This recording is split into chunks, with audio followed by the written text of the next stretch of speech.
Hello everybody, Peter Bird here from Optimal Nutritional Excellence, or ONE. I introduced you on my last video to the five cornerstones of unwellness. And today I'm going to start by talking on the first one, which is inflammation. Essentially there's two types of inflammation. In a nutshell, there's healthy and unhealthy. One that contributes to health, in fact it's critical for health. And one that contributes to unwellness or aids in creating an environment for disease. Now, the first one, which is healthy inflammation, is critical for health. As we move through life, we have our bumps and bangs and scrapes, and we get unwell, and our immunity system has intricate systems for dealing with that in a really healthy way. So when we, for example, bang our knee, and we will get pain, we will get swelling, we will get redness, we will get heat. That's inflammation. That's firstly a message being sent to the immunity system that there is some damage and needs assistance. Chemicals are released, messengers, they're released, and one of the first things that happens is there's a message of pain. The message of pain is to notify us that, hey, there's something going on and we need to take attention and to focus on what's happening. Now, the redness and the heat and the swelling, that comes from the hoses that carry the blood around the body, the 100,000 odd kilometres of hoses that carry the blood around the body. They are what we call a closed system, so they don't normally leak. They just close. So you got your heart that pumps and it continually pumps that 5.5 litres of blood around the body, around that 100 kilometres worth of hoses.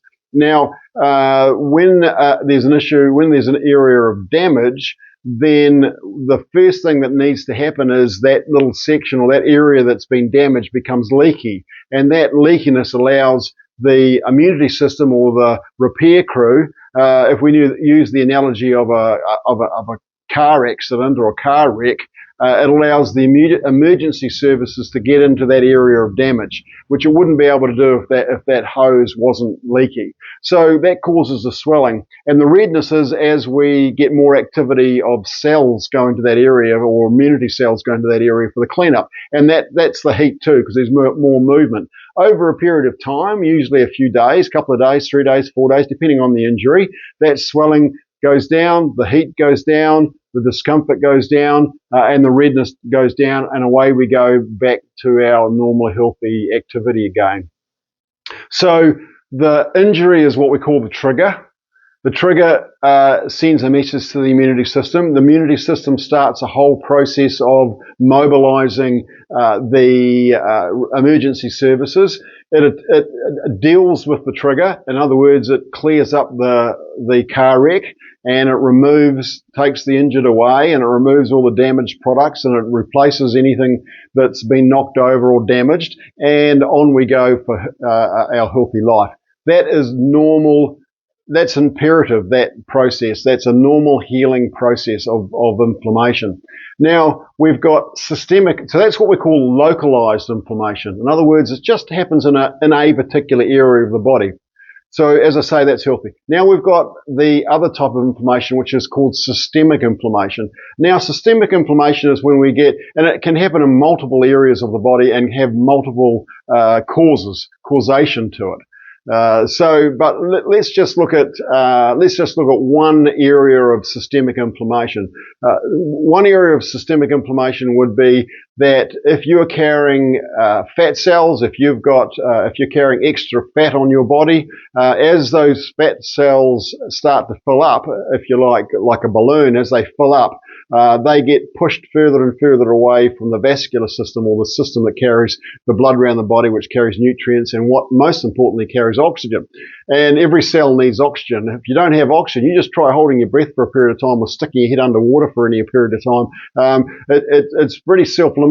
And so at some point, your body's going to be starting to say, we need oxygen. And if you don't get oxygen, you're going to become what we call hypoxic, or you're going to lack oxygen and you're going to start turning blue. And eventually, of course, you wouldn't be alive. The fat cells are the same. They push they get pushed further and further away from the vascular system, or the system that carries the oxygen.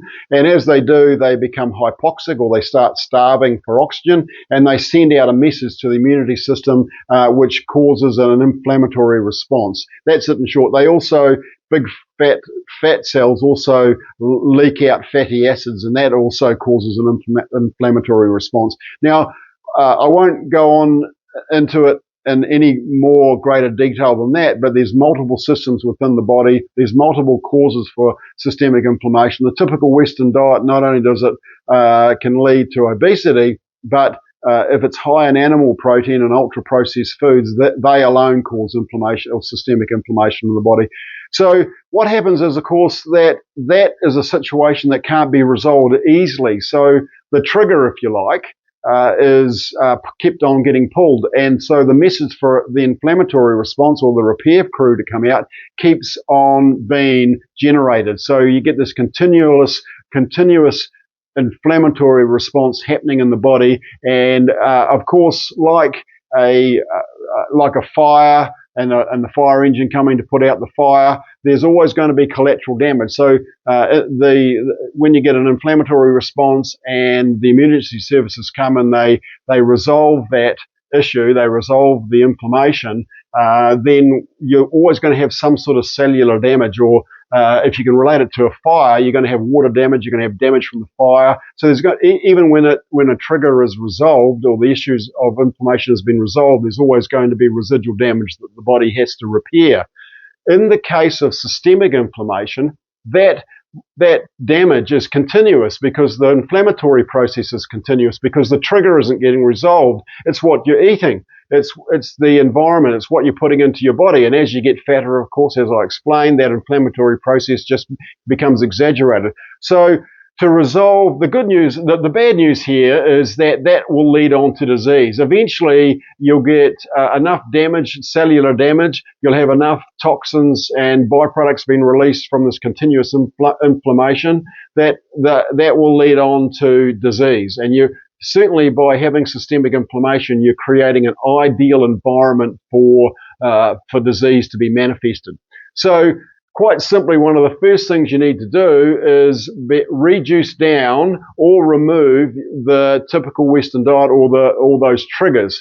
And so first and foremost, ultra-processed foods, and then secondly, reduce down your animal protein intake, ideally to around about that sort of 10% of the total diet, and the remainder being whole foods. So that's your greens, beans, that's your legumes, your whole grains, your good old mushrooms. So that whole plant-based kingdom, which what they do is when they enter the body, all they do is they have an anti-inflammatory response.